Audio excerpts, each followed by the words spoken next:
E aí galera, tudo bem? Vamos falar um pouquinho sobre vetores de cinemática vetorial. O que são vetores? São segmentos de retas orientados que possuem módulo, direção e sentido e que representam grandezas físicas vetoriais. O que é uma grandeza física vetorial? Grandeza física vetorial é aquela que, para ser representada completamente, perfeitamente, eu preciso de módulo, direção e sentido. Deixa eu te dar uns exemplos.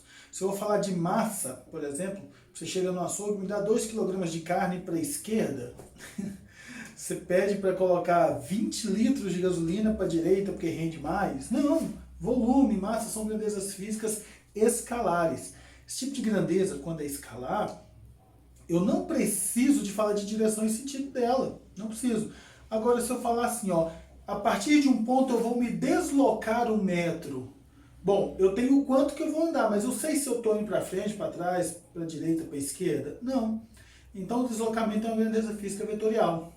Um carro a 100 km por hora, para onde que ele está indo? Bom, não sei, eu preciso saber de direção e sentido também, certo? Velocidade, força, deslocamento, aceleração, são exemplos de grandezas físicas vetoriais. Tudo bem?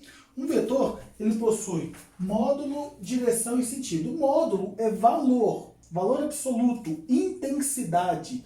São nomes utilizados para falar sobre módulo, certo? Então, toda vez que ele fala calcule a intensidade, calcule o módulo, determine intensidade, determine módulo, ele está falando sobre o valor, quanto vale esse vetor. A direção e o sentido estão relacionadas com a orientação desse vetor. Uma direção ela possui 2 sentidos, por exemplo, direção horizontal, você pode ter horizontal para a esquerda ou horizontal para a direita. Direção vertical, você pode ter vertical para cima e vertical para baixo, beleza? Então o tamanho dele aqui vai me falar sobre o módulo dele. A origem e a extremidade me falam sobre a direção e o sentido. A direção é a direção dessa reta na qual o vetor se encontra. Eu tenho aqui algumas particularidades que são interessantes que você se lembre. O que é o vetor unitário? É o que tem uma unidade. Ele vale uma unidade. Tudo bem? O módulo dele vale 1. O que são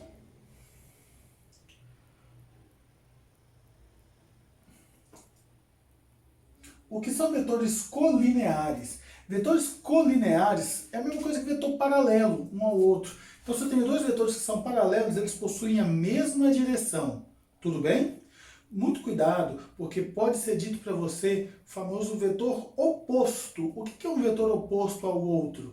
Ele é colinear, ele vale a mesma coisa, mas ele está apontado para lado diferente.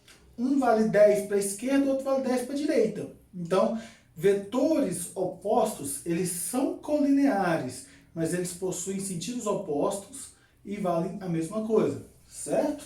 Vetores ortogonais fazem um ângulo de 90 graus entre si. É interessante que você se lembre a representação de vetor. Quando eu colocar uma letra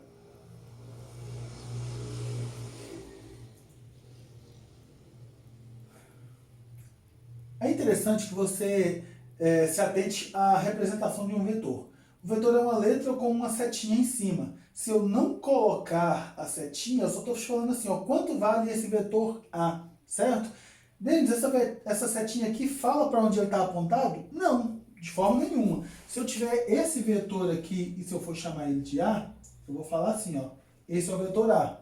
Se eu tiver esse vetor aqui, for chamar ele de B, esse é o vetor B. Se eu tiver um vetor dessa forma, for chamar de C, esse é o vetor C. Então essa setinha para cima ela vai estar sempre apontada para a direita, mas ela só é uma representação de que é o vetor. Ela não significa nada além disso. Ela fala que o vetor está apontado para a direita? Não. Esse aqui não está apontado, esse aqui não está, e as setinhas estão para a direita. Tudo bem? Dá uma olhadinha nessa figura que eu estou projetando para você aí agora. Essa figura está te mostrando alguns vetores. E eu quero fazer um estudo com você sobre o que é ser um vetor colinear, o que são vetores paralelos. Vamos lá, galera. Dá uma olhadinha no vetor A e no vetor F. Se você notar, dá para desenhar o A em ciminha do F. O A Pessoal, dá uma olhadinha nos vetores B, D e H. Os vetores B, D e H são os três horizontais, então eles são colineares, tudo bem? Eles são paralelos uns aos outros.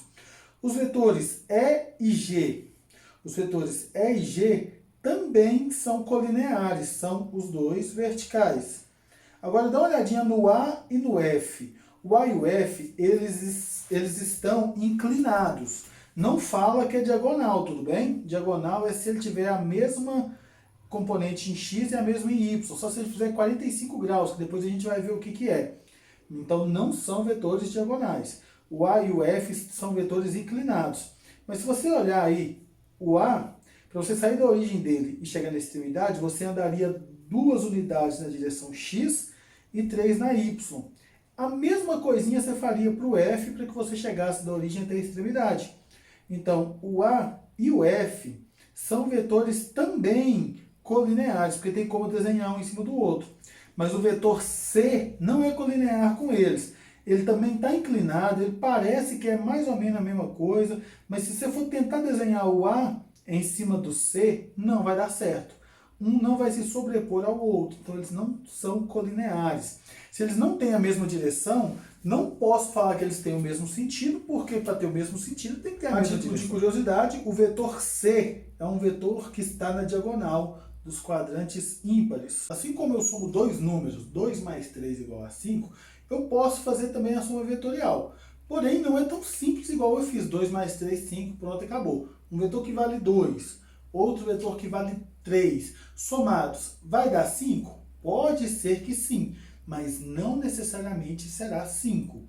Depende de como eles estiverem. Uma coisa eu tenho certeza, que existe o que a gente chama de soma máxima e soma mínima. Se eu tiver dois vetores, um que vale 2 e um que vale 3, o máximo que a soma desses dois vetores pode dar é 5, quando esses dois estão apontados para o mesmo lado, mesma direção e mesmo sentido. O mínimo é 1, porque 2 mais 3 é 5, e 3 menos 2 é 1. Agora eu vou te mostrar como que a gente faz essa soma de vetores. Eu vou te mostrar por enquanto só os gráficos, ainda não vou calcular. Os métodos gráficos são dois, paralelogramo e polígono. O paralelogramo eu vou colocar os dois vetores com a mesma origem. Olha só, eu quero calcular primeiro o x, que é o A mais o B. O A, ele vem 2 para a direita e 3 para cima. Então o A é desse jeito aqui, ó. Esse é o vetor A. O vetor B, ele vem 3 unidades para a direita. Então, quando eu vou fazer uma soma com os métodos gráficos, utilizando o paralelogramo, o que eu faço? Primeira coisa, desenho os dois com a mesma origem. Segundo, em cada extremidade, eu vou fazer uma reta que é paralela ao outro vetor. Olha aqui uma reta que é paralela ao A, ó. É como se eu pegasse o A e desenhasse ele novamente ali, certo? O meu vetor resultante tem a mesma origem dos dois vetores somados, e a extremidade lá no cruzamento dessas duas retas paralelas aqui, ó, que eu fiz, certo? E se eu quiser fazer o A menos o vetor C, desenho o vetor A.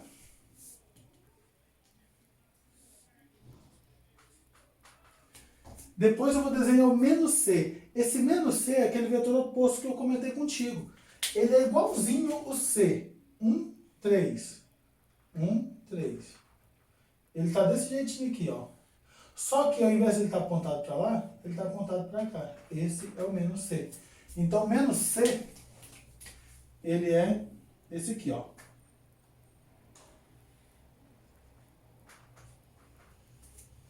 Tá vendo que eu desenhei o C igualzinho, mudando apenas o sentido dele? Vou fazer uma reta paralela ao C. Vou fazer uma reta paralela ao A. 2 e 3. Onde eles se encontrarem aqui, ó, onde essas duas retas que eu fiz se encontrarem, é a extremidade do meu vetor resultante. Então, esse aqui é o vetor X, esse aqui é o vetor Y. Tudo bem? Olha, deixa eu te falar uma coisa. esse vetor y, eu posso representar ele em qualquer lugar que eu quiser.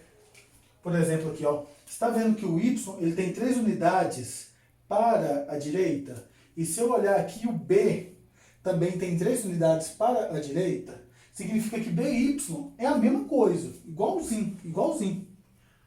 Ah, mas eles estão desenhados em locais diferentes. Não tem problema, não tem problema. Eu posso desenhar em qualquer lugar, porque isso aqui é apenas uma representação, certo? Então, b e y são apenas 2 vetores iguais, que estão apenas desenhados em locais diferentes. Se eu contar A, B, C e Y, contei 4 vetores. Não, eu tenho só 3. É o A, o B e o C. Porque o Y, eu contei o B novamente. Tudo bem? Como que eu vou fazer a regra do polígono? A regra do polígono ela é um pouco mais simples do que a regra do paralelogramo. Eu quero fazer o A mais o B menos o C. A regra do polígono é facinha. Você desenha um vetor, onde você acabou o primeiro, você desenha o segundo. Onde você acabou o segundo, você desenha o terceiro. E assim sucessivamente. Olha só o A. O A está desse jeito aqui, ó.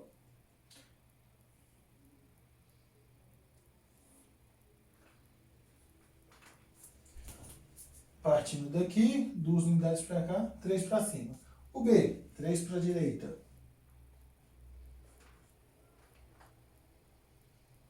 E o C, agora eu quero menos C. Eu tinha o C aqui, eu desenho menos C, porque eu já, inclusive, mostrei como é aqui, ó. Menos C, dessa forma aqui, ó. Certo? De onde eu saí até onde eu cheguei, é o meu vetor resultante. Tudo bem? Então, olha só. O A, ele tem 2 unidades na direção X e 3 na direção Y.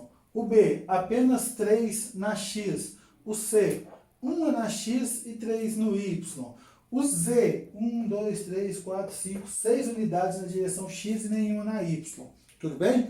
Aqui eu já te falo uma forma de representar vetores de acordo com os famosos versores. O que são versores? São vetores unitários nas direções X e Y. Olha só para você ver como que a gente vai fazer. Eu vou te mostrar a direção X e Y, aquele eixo XY que a gente já trabalha há muito tempo. Positivo para a direita, negativo para a esquerda, positivo para cima, negativo para baixo. E vou chamar de I o meu vetor unitário na direção X e J meu vetor unitário na direção Y.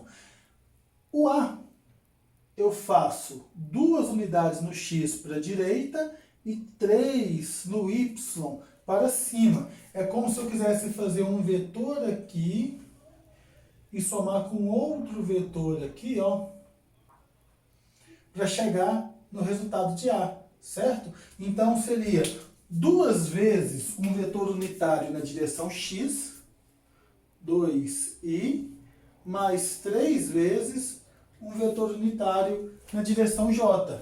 O B seria apenas 3i, porque eu não tenho nada na direção J. O C seria menos 1 no X e mais 3 no J. Então seria menos i mais 3j. Vou fazer essa soma aqui, ó, para que você veja e compare com aquela que eu acabei de fazer aqui graficamente. Daí você volta o vídeo depois e vai conferindo aí. Olha só, o x, que é o vetor A mais o vetor B, eu somar esses dois aqui, ó. 2 mais 3 é 5i, 3 mais 0 mais 3j. Certo? Então, o vetor x, partindo de um ponto, tem que andar 5 na direção x para a direita, 3 na direção y para cima. O y, que é A menos C, é fazer esse menos esse. 2 menos menos 1. O y, que é eu fazer A menos C, eu pegar o vetor A menos C. 2 menos menos 1 é 3i. 3 menos 3, 0. Então, o vetor y é apenas 3i. Lembra que eu te falei que o vetor y era o mesmo que o b? E o z, que é A mais b menos c. 2 mais 3, menos 1. 2 mais 3, 5, menos 1, 6i. 3 mais 0, menos 3 dá 0. O C, apenas 6 unidades na direção X. Os métodos algébricos são métodos que eu utilizo para calcular aqueles vetores que eu quero somar lá, certo? Eu vi agora os métodos gráficos, vi o modo de escrever um vetor pela forma de versores, de vetores unitários em cada uma das direções, e agora eu vou te mostrar como que a gente calcula o nosso vetor resultante. Que nem eu te falei no início, se os dois vetores estiverem colineares e o resultado é um mais o outro, eles estão no mesmo sentido, você faz 3 mais 2, 5, pronto, acabou. Se eles estiverem em sentidos opostos, mas na mesma direção, você faz um menos o outro, pronto, acabou. Agora, se eles estiverem em uma direção qualquer. O primeiro método aqui é a lei dos cossenos. Essa lei dos cossenos, ela serve para quando você tem dois vetores e um ângulo, tudo bem? Olha só, se eu tenho o vetor A e o vetor B e quero saber o valor do C. O ângulo ele pode aparecer aqui ou pode aparecer aqui, depende do seu desenho, depende de como o enunciado vai dar isso para você. Se eu fizer uma regra, se eu olhar o estudo dos polígonos lá na geometria plana, esse ângulo aqui ele é suplementar a esse aqui. Significa que esse mais esse somados dão 180 graus. Quando dois ângulos são suplementares, o cosseno de um é o cosseno do outro com sinal invertido. Tipo 60 com 120. 60 com 120 são suplementares. Por quê? 60 mais 120 dá 180. Certo? Então, o cosseno de 60, ele é igualzinho ao cosseno de 120 mudando o sinal. Se o cosseno de 60 é meio, o cosseno de 120 vai ser menos meio. Certo? Bom, então, a lei dos cossenos, originalmente, ela é escrita para esse ângulo beta aqui, ó, dessa forma. Mas para te ajudar, eu estou te mostrando como você vai escrever ela caso o ângulo esteja aqui. Uma coisa que eu sempre falo na sala para os alunos é o seguinte: você vai ver onde está o ângulo. Se a resultante estiver cortando o ângulo que você vai usar o mais. Se ela não estiver cortando, você vai usar o menos aqui, ó. Tudo bem? O restante é igual. Tranquilo? Outra coisa que eu tenho para utilizar é o Teorema de Pitágoras. Mas o Teorema de Pitágoras, ele é a lei dos cossenos para o ângulo de 90 graus. Cosseno de 90 é zero. Então essa parte aqui vai sumir, independente se é mais ou menos, vai dar zero aqui, ó. Vai sobrar justamente o Teorema de Pitágoras. Esse Teorema de Pitágoras, ele vai salvar a sua vida, mano. Sério, sério. Olha, na maioria das vezes que a gente tiver de fazer um exercício e calcular, não são todas, mas na grande maioria, você consegue resolver com um Teorema de Pitágoras. Sabe aquele quadriculado que eu te mostrei agora há pouco? Se você pegar e quiser calcular o módulo do vetor A ou do vetor B, o que você faz? Você acha um triângulo retângulo no qual o vetor que você quer seja a hipotenusa dele. Então você vai andando no X tantas unidades, no Y tantas unidades. Fechou o triângulo onde o vetor é a sua hipotenusa, taca Pitágoras que o negócio vai sair. Beleza? Ah, e naquele também na forma de escrever pela forma de versores. Se você tem um vetor escrito pela forma de versores, igual a gente viu agora, 2i mais 3j, aplica Pitágoras com o 2 e com o 3 que você sabe qual é o resultante deles. Porque o 2 está na direção x, o 3 está na direção y, eles são perpendiculares. De boa? E a última coisinha que eu quero te falar são sobre componentes ortogonais. Olha só, imagina que eu tenho um vetor aqui que ele não está nem em cima do eixo x, nem em cima do eixo y. Está no meio do caminho aqui, ó. Ele tem uma componente em x e uma componente em y. O que são esses componentes? É como se eu fizesse que o vetor v é a somatória vetorial de vx mais vy. A essa altura do campeonato, eu espero que você não fale para mim assim, se o vx deu 3, o vy deu 4, o v vai dar 7. Não. Toma cuidado com isso, tá bom? Isso aqui é uma soma vetorial.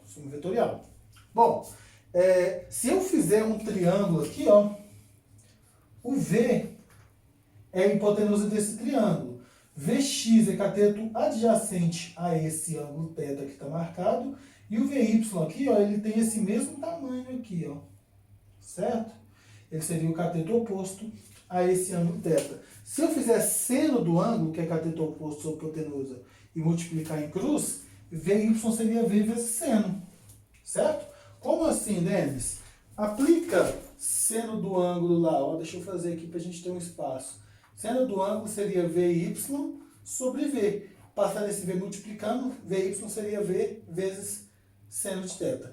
Se eu fizer cosseno do ângulo, é o cateto adjacente sobre a hipotenusa. Vx sobre V, passo V multiplicando, eu tenho que Vx vale V vezes cosseno do ângulo. Note que aqui eu não coloquei a setinha e aqui eu coloquei. Tudo bem? Pessoal, vamos ver a prática aqui de onde usar vetores. Primeira coisa que eu quero te falar é sobre o deslocamento vetorial. Agora a gente já está começando a entrar na cinemática vetorial. O que é um deslocamento vetorial? Eu pegar uma reta e fazer de onde eu saí até onde eu cheguei, independentemente de qual foi a trajetória, de forma que o meu deslocamento vetorial pode ser zero. Imagina um movimento circular. Após dar uma volta, o cara voltou para o mesmo lugar que ele estava. Qual foi a distância que ele percorreu? 2πr, o comprimento da circunferência. Qual foi o deslocamento vetorial? Zero. Qual que é a distância que ele está de onde ele saiu? Zero, ele está no mesmo lugar. Olha só, eu peguei essa circunferência aqui para a gente usar como exemplo. Se o móvel vier de A até B, seguindo essa trajetória, ele vai percorrer 2πr sobre 2, que é π vezes r, metade da circunferência. Mas se eu fizer uma reta de onde ele saiu até onde ele chegou, isso aqui, ó, vai ser a representação do seu vetor de deslocamento. Vai ser 2r, que é o próprio diâmetro, certo? O deslocamento vetorial, ele tem módulo sempre menor ou no máximo igual à distância que ele percorreu, certo? Ué, quando que vai ser igual? Quando o deslocamento dele for retilíneo, se ele estiver no movimento retilíneo e uniforme, se ele estiver no movimento retilíneo, e se ele não inverter o sentido do seu movimento, o deslocamento vetorial e a distância percorrida serão iguais, certo? De forma que a velocidade vetorial vai ser o deslocamento vetorial pelo tempo. Então, essa velocidade vetorial pode ser sempre menor, aliás, vai ser sempre menor ou igual à velocidade escalar. Aquele ΔS sobre ΔT que a gente calcula na cinemática, certo? Ou usando o Torricelli, depende da situação. A velocidade vetorial vai ser no máximo igual àquela velocidade escalar lá. Eu também tenho um outro exemplo aqui para te falar que cai muito, é sempre muito cobrado, um carro andando nas ruas de um bairro.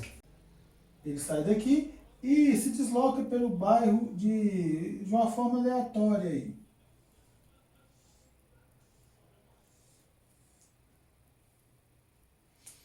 Qual que foi a distância percorrida? Se ele te falar que aqui é 100 metros, por exemplo, a distância entre duas ruas são 100 metros, é 100 metros? 100, 200, 300, 400, 500, 600, 700, 800, 900, 1000. Ele andou 1000. E qual que vai ser o seu vetor de deslocamento? Vai ser isso aqui, ó. Você fazer esse triângulo retângulo aqui. Então, não se esqueça, na maioria das vezes, os triângulos retângulos vão resolver a nossa vida. Pessoal, então, encerrando essa aula, eu quero falar para vocês sobre aceleração vetorial. Olha só. Aceleração é aquilo que é responsável por variar a velocidade, certo? Então, tudo aquilo que faz a velocidade variar é o que eu chamo de aceleração. A gente já tratou na aula de movimento circular uniforme, que você vê nesse canal aqui também, sobre aceleração tangencial e centrípeta. Então, deixa eu só te falar sobre essa aceleração vetorial. A aceleração vetorial é eu pegar a variação da velocidade vetorial e dividir pelo tempo. Olha só, a variação de velocidade é final menos inicial. Então, na verdade, eu vou fazer uma subtração de dois vetores aqui, certo? Vou calcular essa subtração de vetores de acordo com algum desses métodos que a gente já viu aqui e vou dividir pelo tempo. Eu tenho o valor da aceleração. Eu peguei aqui um movimento circular para que a gente tenha uma noção de como fazer isso. Vou te mostrar aqui, nessa circunferência, como que eu pegaria duas velocidades e faria essa subtração delas. Por exemplo, V1 e V2. Se eu quiser fazer V1 menos V2, eu coloco V1, coloco menos V2, esse aqui é o V2, o menos V2 é o vetor oposto a esse. Utilizo, por exemplo, aqui eu estou fazendo pela regra do paralelogramo, né? Você poderia fazer pelo polígono também, certo?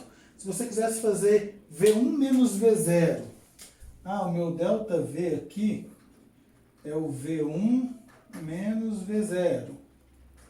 O V1 está para a esquerda. Aqui está o V1. O V0 está para cima, então o menos V0 está para baixo.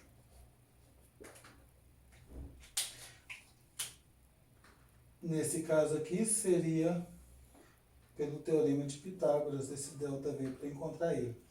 Calculei esse ΔV, vejo quanto tempo que o enunciado me falou que ele gasta para fazer isso, faço o módulo desse ΔV pelo tempo. Tudo bem? Espero que tenha te ajudado. Muito obrigado pela sua atenção. Se inscreva no canal e compartilhe esse vídeo para ajudar, tudo bem?